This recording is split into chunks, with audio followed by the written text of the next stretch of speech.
আসসালামু আলাইকুম রহমতুল্লাহ। প্রিয় শিক্ষার্থীবৃন্দ, আশা করি সকলে ভালো আছেন। আজকে আমরা নবম দশম শ্রেণীর সাধারণ গণিতের অনুশীলনী 1-এর উদাহরণ 9 নিয়ে আলোচনা করব ইনশাআল্লাহ। এর আগে 1 থেকে 8 পর্যন্ত আলোচনা করা হয়েছে। সেগুলো দেখতে চাইলে ডেসক্রিপশন বক্সের মধ্যে প্লে লিস্টের লিঙ্ক দেওয়া আছে, সেখান থেকে দেখে আসতে পারেন। তার আগে অবশ্যই আমাদের একটি বেসিক ভিডিওর ক্লাস রয়েছে, সেটি দেখে আসতে পারেন। সেটা দেখলে এই অধ্যায়টি করা সহজ হয়ে যাবে। উদাহরণ 9, 1.7643। এখানে কোনো পৌনঃপুনিক নেই। 3.24, 2 এর উপর পৌনঃপুনিক, 4 এর উপর পৌনঃপুনিক। 2.78346, 3 এর উপর পৌনঃপুনিক, 6 এর উপর পৌনঃপুনিক। এগুলোকে সদৃশ আবৃত দশমিক ভগ্নাংশে পরিণত করো। এটা আমাদের প্রশ্ন। সমাধান লিখলাম। প্রশ্ন 3টি এখানে উঠালাম। ওঠানোর পরে আমরা এখানে খেয়াল করব দশমিকের ডান পাশে তাকাবো। সবসময় দশমিকের ডান পাশে তাকাবো। দশমিকের ডান পাশে যদি পৌনঃপুনিক থাকে সেটা হবে আবৃত্ত, যদি পৌনঃপুনিক না থাকে সেটা হবে অনাবৃত্ত। আবার বলছি, দশমিকের ডান পাশে যদি পৌনঃপুনিক দেওয়া থাকে সেটা হবে আবৃত্ত, আর যদি পৌনঃপুনিক দেওয়া না থাকে সেটা হবে অনাবৃত। এই কথাটি আমরা এখানে লিখে দিয়েছি। এখানে অনাবৃত অংশের অঙ্ক হবে, এখানে অনাবৃত অংশের অঙ্ক সংখ্যা 402। প্রথমে 4 হলো কেন এটা সেটা দেখি। অনাবৃত অংশ বলছে, এই যে দশমিকের ডান পাশ। আমরা আবৃত এবং অনাবৃত অবশ্যই দশমিকের ডান পাশ থেকে খুঁজব। এখানে প্রথমে ছিল 4 কোথা থেকে আসলো? এই যে দশমিকের ডান পাশে অনাবৃত হচ্ছে 4টি অঙ্ক, অর্থাৎ পৌনঃপুনিক নেই। 4টি অঙ্কের উপর পৌনঃপুনিক নেই, 4টি হচ্ছে অনাবৃত। তারপর হচ্ছে 0, এই 0 হচ্ছে মাঝখানেরটা। দশমিকের ডান পাশে পৌনঃপুনিক ছাড়া কোনো অঙ্ক নেই, এই জন্য আমরা 0 লিখেছি। তারপর 2 লিখেছি। এই যেখানে দশমিকের ডান পাশে পৌনঃপুনিক ছাড়া 2টি অঙ্ক রয়েছে খালি। পৌনঃপুনিক ছাড়া 2টি অঙ্ক খালি রয়েছে, এই জন্য আমরা 2 লিখেছি। 402 আশা করি বুঝতে পেরেছেন। এদের মধ্যে সর্বোচ্চ সংখ্যা 420। তিনটার মধ্যে বড় কোনটা? 4, এই জন্য আমরা লিখেছি 4। এই তিনটের মধ্যে যেহেতু 4 বড়, এই জন্য আমরা 4 লিখেছি এখানে। তারপর এবং আবৃত অংশের অঙ্ক সংখ্যা, আবৃত বলছে অর্থাৎ দশমিকের ডান পাশে পৌনঃপুনিক যে কয়টির উপর থাকবে সেটা লিখব। এখানে বলছে এবং আবৃত অংশের অঙ্ক সংখ্যা, আবৃত অংশের প্রথমে আবৃত অংশ নেই, প্রথমটাতে কি কোনো আবৃত অঙ্ক নেই। যেহেতু এখানে কোনো আবৃত অংশ নেই বা আবৃত অঙ্ক নেই, এখানে কিছু লিখলাম না। মাঝখানেরটার মধ্যে 3.24 এর উপর কিন্তু পৌনঃপুনিক রয়েছে, যেটার উপর পৌনঃপুনিক থাকবে সেটাই আবৃত। তার মানে 24 হচ্ছে আবৃত। এবং কয়টি অঙ্কের উপরে? 2টি অঙ্কের উপর পৌনঃপুনিক রয়েছে, তাহলে আমরা 2 লিখব। 2টির উপর রয়েছে।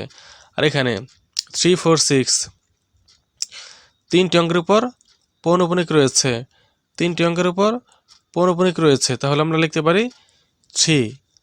অর্থাৎ যে কয়টির উপর পৌনঃপুনিক থাকে সেই কয়টি আমরা লিখে দিয়েছি। প্রথমটার উপর কোনো পৌনঃপুনিক নেই, অতএব আমরা আবৃত অঙ্ক লিখতে পারিনি। এই 2 আর 3 এর লসাগু হবে 6, 3 দুগুণে 6, অর্থাৎ 2 ও 3 এর লসাগু হবে 6। এখন এই যে 3টি প্রশ্ন আমাদের রয়েছে, এটাকে এমনভাবে বানাবো যাতে দেখতে অনেকটা একই রকম দেখা যায়। যেমন এই যে পাশে প্রায় একই রকম দেখা যাচ্ছে। এখানে 1.7643, এই অংশটার মধ্যে কোনো পৌনঃপুনিক নেই, অর্থাৎ রিপিট করার মতো কিছু নেই। আমি যে একটি অঙ্ক বারে লিখব সেটা লেখার মতো কোনো কিছু এখানে নেই।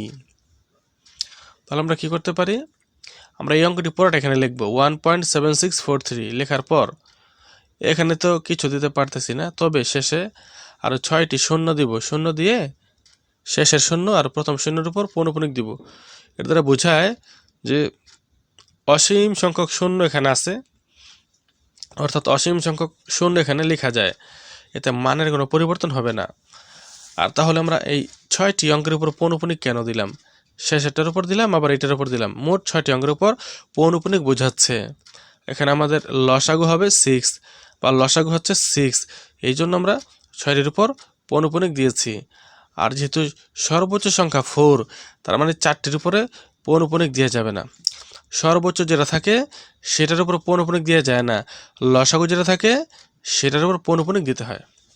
এবার 3.24, এই 24-এর উপর পৌনঃপুনিক রয়েছে, অর্থাৎ 24, 24, 24 এইভাবে অনেকগুলো অঙ্ক রিপিট করা যায়। আমরা কয়টা করব, এখানে আমরা এই অংশটাই 3 পয়েন্ট লিখে 24, 24, 24, 24, 24 5বার লিখেছি। কেন 5বার লিখেছি?